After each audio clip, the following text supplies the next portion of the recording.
Welcome to the February 9th edition of the Dershow. Today we're going to talk primarily about the House committee that's investigating the terrible events of January 6th of last year. We're also going to take your comments and talk about them, and some of the comments are about the vaccine mandate and about other things. So we'll have a very full show and a very interesting show, and I welcome your comments. Some people have written to me and saying, how do we comment? Well, it's very easy. You just go to the bottom of the screen, and there's a place that says, fill in the comments, type in the comments. So just type in the comments, and I will read them. I'll read the good ones and the bad ones, and no censorship here on the Dershow. So let's start with the events of January 6th. It's divided into a lot of different component parts, and they shouldn't be lumped together. The president made what I regard as an ill-advised speech. It was not an illegal speech. It was protected by the First Amendment. We should go down to the Capitol and protest peacefully and patriotically. He had absolute right to say that, just as labor agitators and communists and fascists and you name it have a right to protest in front of the Supreme Court, in front of Congress. They're entitled to protest. I don't think the president was well advised to make that speech, especially if he had any inkling of what was going on down at the Capitol. He certainly learned about it later. Should he have done more? Shouldn't he have done more? Those are fair questions to ask. Then we get to the Capitol, and you can't consider this all monolithically. There are people who went there peacefully and patriotically to protest. Do I agree with them? No, I think the election was relatively fair. I don't think the Pennsylvania results were fair. I'm on actually the other side of the Pennsylvania results, but I do think the rest of the results were fair and that President Biden was fairly elected president. So I wouldn't have participated in the demonstration myself, but people have a right to do that. And I have a client who I'm representing now, a law student, who went there to peacefully protest. He just thought the election was unfair, and he thought that the vice president should take whatever role he can take and look hard at the election results and maybe send them back to the states. That's democracy. I was on the other side of Bush versus Gore. I thought Gore should have done more to protest the outcome of that election, and I thought the Supreme Court was wrong, and I would have joined the protest against the Supreme Court in Bush versus Gore. So there are those who just stood outside and participated in a First Amendment protected right to peacefully assemble and protest and petition the government for a redress of grievances. It fits exactly into the words of the First Amendment. Then, on the other extreme, was the group that was determined right from the beginning to break the law, break into the Capitol, get on the floor of the Senate, get on the floor of the House, and maybe do worse, hang, Pence. Was that rhetoric? Was it real? We don't know. Thankfully, we don't know. It didn't happen. People were hurt. People were killed, tragically. So you have those guys. They're bad guys. They should be prosecuted. They broke the law. They intended to break the law. They went there to break the law. They're like the people in some ways who in Oregon and other places tried to take over the courthouses. People on the left who try to take over the courthouses, try to burn down buildings, try to do. Law violators should be prosecuted whether they're right or left, and the situation has to be the same, whether they are right or whether they are left. And then there's this intermediate group, and the guy I'm defending is somewhat in the intermediate group. He went there just to peacefully protest, and then he saw people going into the Capitol.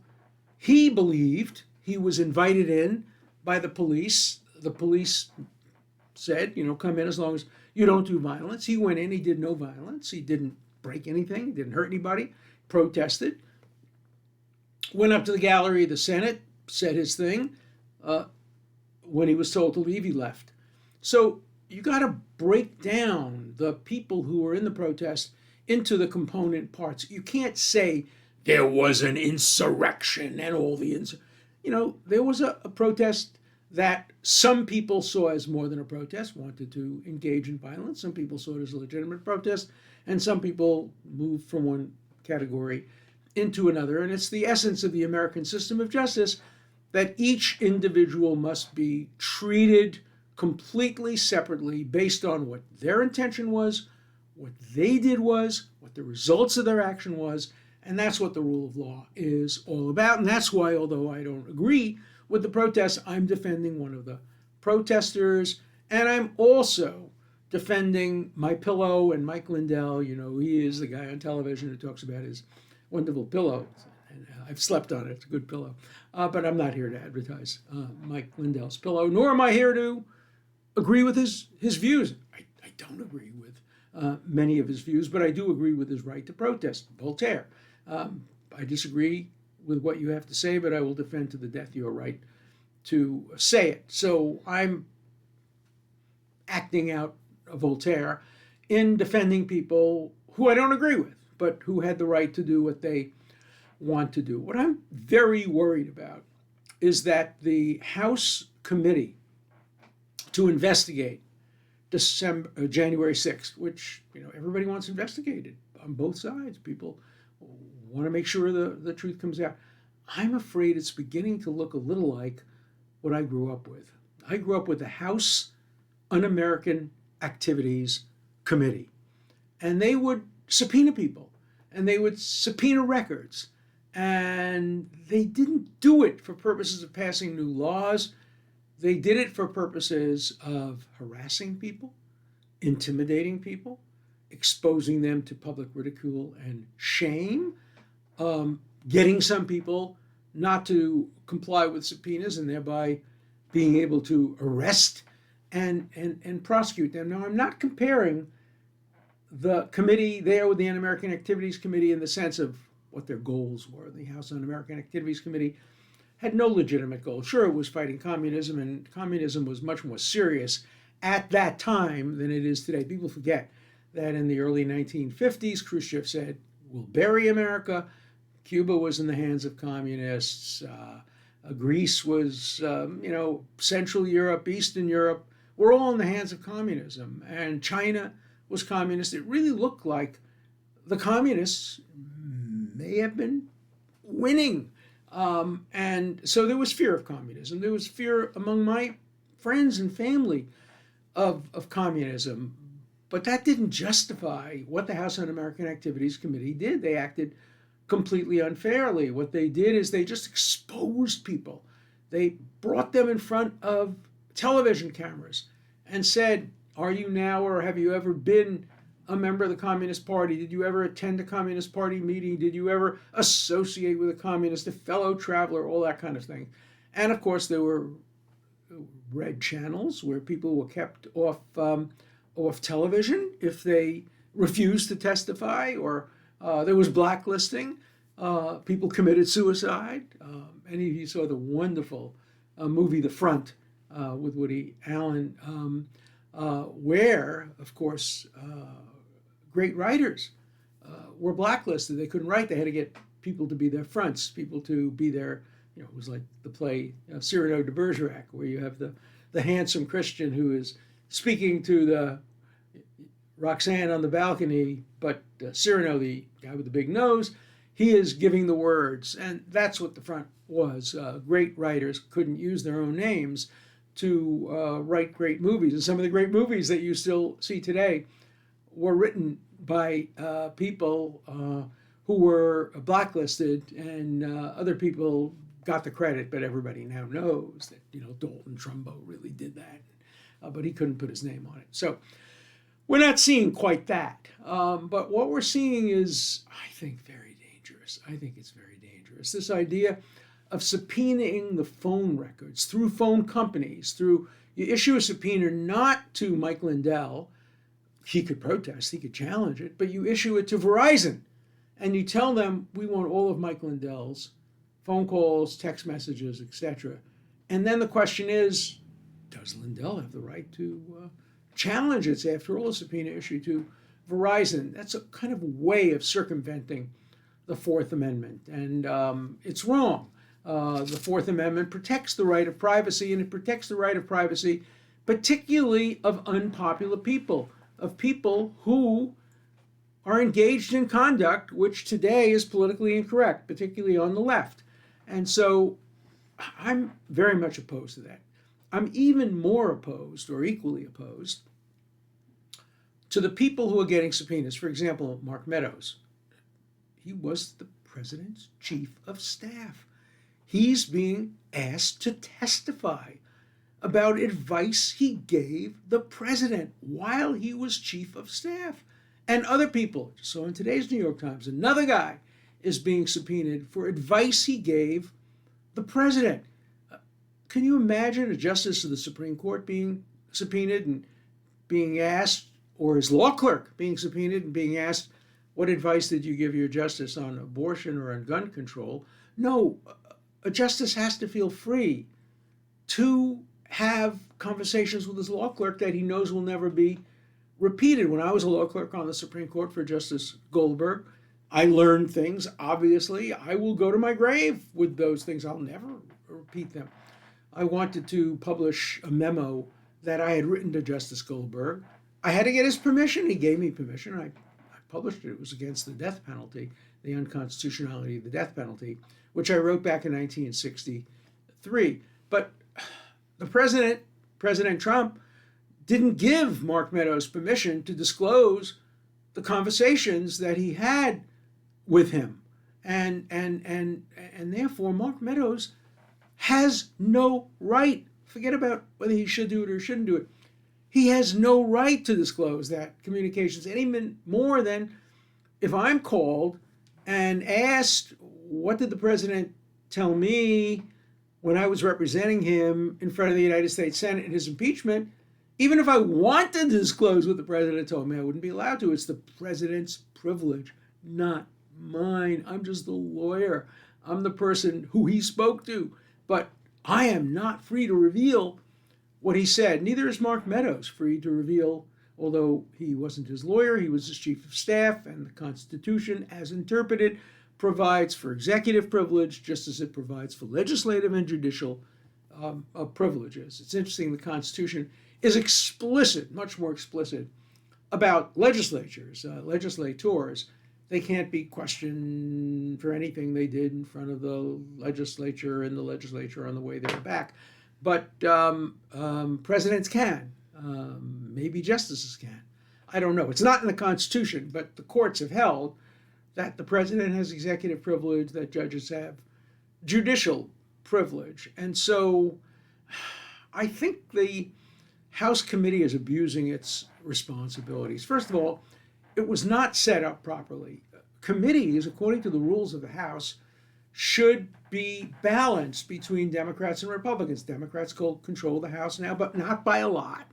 But they control the House. So whatever their proportion is, 52-48 percentage, that's what the proportion should be on the committee. But no, the committee didn't pick any Republicans to serve on it who might be supportive of President Trump or not as strongly opposed to the January 6th events as others. They appointed two what are called rhinos. Not my term. It's a term that's used by Republicans.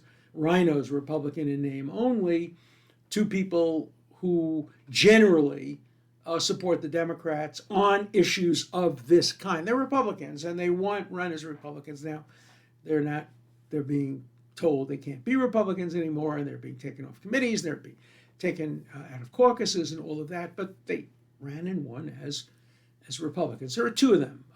There should be more, and it should be equally balanced. And the Republican minority members should have the right of subpoena, to subpoena their witnesses, the right to examine their witnesses, the right to equal time in making these difficult and complex and controversial decisions, but they're not.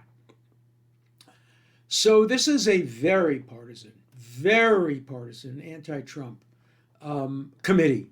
I'm not here on behalf of Trump. Believe me, I represented him. We won. That's over. I'm now a liberal Democrat. I voted for Joe Biden very proudly. I voted for Hillary Clinton. I intend to vote for whoever the Democratic candidate is next time around, as long as it's not Bernie Sanders or or somebody on the hard left, and it depends on who's on the Republican side. So I'm not giving away my vote for 2024 or even 2022, although I always vote Democrat. So I'm not here on behalf of President Trump or behalf of the Republican parties. I'm here on behalf of the Constitution. I'm here on behalf of justice. I'm here on behalf of equal treatment. I'm here on behalf of the shoe on the other foot test. Would you want, if you were a Democrat, for a Republican-controlled committee to be acting the way this committee is acting? Would you be in favor of excluding people just because they didn't agree with your views? Would you be in favor of using the subpoena power in this way? Would you be in favor of trying to compel the chief of staff of the president and others in the White House to reveal conversations that were confidential and that occurred between the president and the assistants? No, I don't think most Democrats would want to do that, but that's the way people think these days. Today, partisanship Trump's principle. I'm writing a book about it, The Price of Principle, how hyper-partisanship today is much more important than consistency, principle, honesty, truth. And I try to ask for the shoe on the other foot test to be applied to everything that's done by the government, but it's not being done. So watch carefully. Apply your super scrutiny to what's going on in that committee. I don't care if you're a Democrat or a Republican. I don't care if you hate Trump or if you love Trump. It doesn't matter. What matters is the Constitution, the law, and fairness. And I don't think that what we're seeing out of the January 6th committee today passes the test of fairness, passes the shoe on the other foot test, passes the test of what we would like to see if it was the opposite. And it was the opposite not so long ago, 2000, that year, Bush versus Gore. There you had Bush being declared president by the Supreme Court and the Gore people opposing it.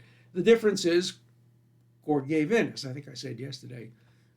Gore lost because of inept legal representation. His lawyers were terrible compared to the lawyers for the Republicans, and Gore himself deserved some of the blame for that. He gave up on some of the lawsuits. I wanted to bring a lawsuit on his behalf and on behalf of the voters of Palm Beach County because of the butterfly ballot. No. He hired various lawyers, fired them, substituted other lawyers. The Republicans really put together an effective legal team, and they understood the court. They understood the lower courts, and they won 5-4. Maybe they would have won 5-4 even without good lawyers, and maybe the Democrats would have lost 5-4 even with the best lawyers. But it didn't help to have the lawyers they had, and it didn't help to make what I regard was inept legal arguments at various levels of the court. There were some good lawyers. But there were not so good lawyers, and the Republican lawyers were just much better. And the Republicans, I think, wanted to win more. They had a team that they put together, headed by a very, very strong former Secretary of State. And he won, but he could have lost. And what we want to make sure is that elections are always fair and that we don't see a repeat of what happened on January 6th. Look, January 6th was a stress test of democracy. We have stress tests on banks to make sure that they can survive a depression. This was a stress test on democracy, and democracy passed. It passed with flying colors. Congress resumed its deliberations. The American public did not support what went on at the Capitol. Democracy won. Democracy prevailed. And so, although I wish we didn't have that stress test, every so often, as Thomas Jefferson said, you need to have tests of the functioning of democracy, and that was a test, and it's a test that prevailed. 30% of Americans still don't think the election was fair. And that's because we don't have in place the best possible system for determining the fairness of elections. And I talked about that yesterday, and I'll continue to talk about that. And there's legislation now being prepared. We need to be ready for the next election, and we need to be ready with a system that everybody agrees to and everybody agrees to be bound by. That's the key. You can't allow rules to be changed after an election when you know that if you change it one way, somebody will win. If you change it the other way, somebody else will win. You have to not know who's going to win and lose when you change the rules. So let's hope the next election doesn't produce another January 6th. But in the meantime, let's keep a very careful eye on Congress. Let's worry about the Congressional Committee of looking into January 6th. Let's make sure that the Democrats don't become the McCarthyites of the 2022. Let's make sure that what we objected to when the House Un-American Activities Committee was in existence doesn't come to fruition with the January 6th committee. So write to me, tell me what you think, whether you're a Democrat or Republican. As I said, all you have to do is scroll down, and at the bottom there's a place that says type in comments. Just type in your comments, and I promise no censorship. And now I'm going to follow through with my promise, and I'm going to read some of the comments that came through in the last few days. And let's see what they say. Start with Gunnar. While I agree with many of Alan's takes when it comes to free speech and censorship, he is absolutely on the wrong side of history when it comes to vax mandates. He even wrote a book, The Case for Vaccine Mandates. Bear in mind also, this was published after the CDC admitted that COVID vaccines don't prevent transmission of infection of the virus itself. I'll read a couple more because they're similar. Okay, this is from Matthew. This is weird. We'll see a whole new Holocaust of the Jewish people in Israel soon enough, thanks to the Jewish entities pushing the clot shot at record levels there. There will be no one to blame other than themselves and their deceivers who know better or should know better. In other words, Jews are responsible for vaccine mandates and what does he call them, the clot shot, etc. A couple more along the same line. Dershow's loyalty lies with Zionists. Trump has him by the short hairs due to Dershow's activities on Epstein's Island. Claims that he left his underwear on, but fails to explain why his pants were off. Dersh is the Fauci of the law profession. Boy, I wish I were. I like Fauci. I like him. But they call me the Fauci of the law profession. Okay, so let's talk about the vaccine mandates. Any of you who've read my book or have heard me talk or who have read my articles about it know what my position is. I'm an advocate and admirer of John Stuart Mill, the great philosopher from the middle of the 19th century, and he said the only way the government has the right to compel anybody to do anything is to prevent them from doing harm to other people. You can't stop somebody from committing suicide. You can't make somebody wear a seatbelt, he would say. You can't ever do anything that's designed just to help the person himself. So, for example, if they were to come up with a 100% perfect vaccine that prevented all cancer, all heart attacks, all diabetes, Mill would say you can't make anybody take it because heart attacks, strokes, diabetes, cancer are not contagious, so you can't. But, he would say, if there was a vaccine that was 100% effective in preventing the transmission of a contagious, potentially lethal disease to other people, then you could make the person take the vaccination, not to prevent harm to himself, but to prevent harm to others. So that's Mill's approach, and that's an approach I generally take. I put it very cutely once in an article in a book that I wrote, saying you have the right to inhale cigarettes, but you don't have the right to exhale them at me. You can do whatever damage you want to your own lungs. but don't damage my lungs. Or the right to swing my fists ends at the tip of your nose. That's my approach. That's Mill's approach. I don't take it to its logical extreme. I actually do support seatbelt laws because they're so minor. $25 fines, $50 fines, not a big deal if you can save people's lives by making them be more sensitive to putting on their seatbelts. I'm in for it. But I am not in favor of making people take vaccines that would only prevent them from getting sick. And so the question becomes one of science. The question becomes one of science. What does the vaccine do?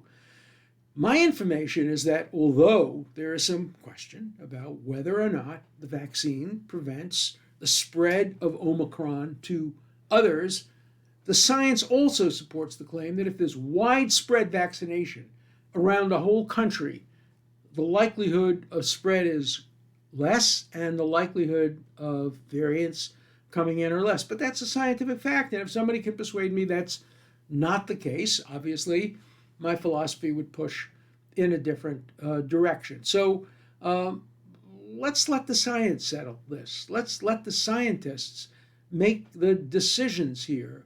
And when there's scientific doubt, maybe we should err on the side of making sure the population is kept safe. You may have the right not to be vaccinated, but I have the right to know you're not vaccinated, and I have the right not to go to a restaurant that you're going to be in without being vaccinated, without being masked. And so I have to be able to make my decision as well. I'm not flying on airplanes these days because airplanes don't require that a person present a vaccine certificate. So I'm making my choice. I'm not going to fly on airplanes. Once they require everybody to show vaccination, they do require masking, I'll go back to airplanes. I won't go to a restaurant today that doesn't require vaccination certificates and masking when you're not eating. Obviously, you can't mask when you're eating. So I have my rights. You have your rights. The rights are in conflict. They're clashing. And this is very much an issue in flux. And I think most of us agree with the philosophy, the Mill philosophy. Government can make you do things if they will prevent harm to other people, but they can't make you do things that will prevent harm only to yourself. And then the issue is one of science. I'm involved in a debate virtually every day on email with one of my friends who's a brilliant, brilliant guy and who thinks the science goes the other way, and we're fighting. He's sending me articles, I'm sending him articles, and we'll see how this gets resolved. But you'll remember that somebody couldn't resist when talking about vaccinations. Dershowitz loyalty lies with the Zionists, Epstein's Island, and it goes on. I have more and more of those. You at Gitmo yet for being a friend of Epstein's? When are you going to hang for crimes against humanity? And more. I can't believe Rumble showcases this lawfare punk criminal, let alone criminals who fall for his crap. 145,000 subscribers to Rumble for Dershowitz. What are you doing? So, I'm not beloved by everybody out there. The Epstein thing, of course, is a total phony. I was never on Epstein's Island when there were any young people. I was on there once with my wife and my daughter before he built the island up. Just it was me, him, and a couple of repair people and a couple of friends, mutual friends, a professor at Harvard. And I was never, and during the relevant time at his ranch, and never on any of the Lolita Expresses. All of it's totally false, and I had a shoulder massage, and my wife had a massage. So the story is totally phony. I never had any contact at all with my accuser or anybody else. So if you want to believe it, I can't make you not believe it, but it's just not true. So talk to me about the merits. Don't just write to me and call me names. That won't help. I'm going to read one more that's very thoughtful. Professor Dershowitz, will you please take a few minutes to help me understand the rules of free speech at the intersection of the public square and private property?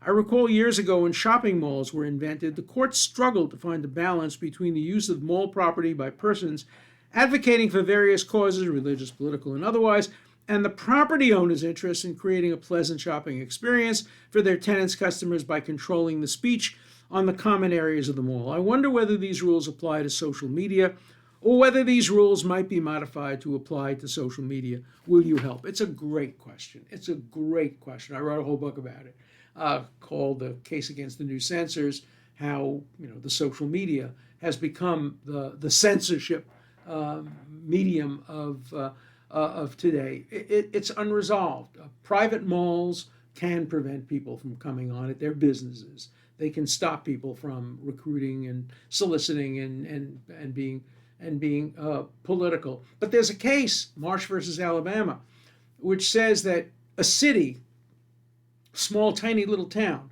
that was established by a company, so it's privately owned. You can't move into that little town unless you work for the company. But it's this little town, and it has, a little shopping mall, it has a post office, it has a little hospital, veterinary, whatever. And the Supreme Court held that if it looks like a town, if it walks like a town, if it smells like a town, it's a town, and they can't restrict free speech. So you have cases going both ways on that. And I do think that the Supreme Court will have to soon, with the help of legislation, resolve this issue. We take legislation first. Let's assume that Congress passed a statute saying Facebook, Twitter, Spotify, you're like the telegraph company. You're common carriers. And if you're common carriers and you control so much of the information, we are going to subject you to some government regulation. They're doing that in England now. And the question is, could they do it in the United States? And should they do it in the United States? Where do you stand on that? I don't know the answer to either of those questions.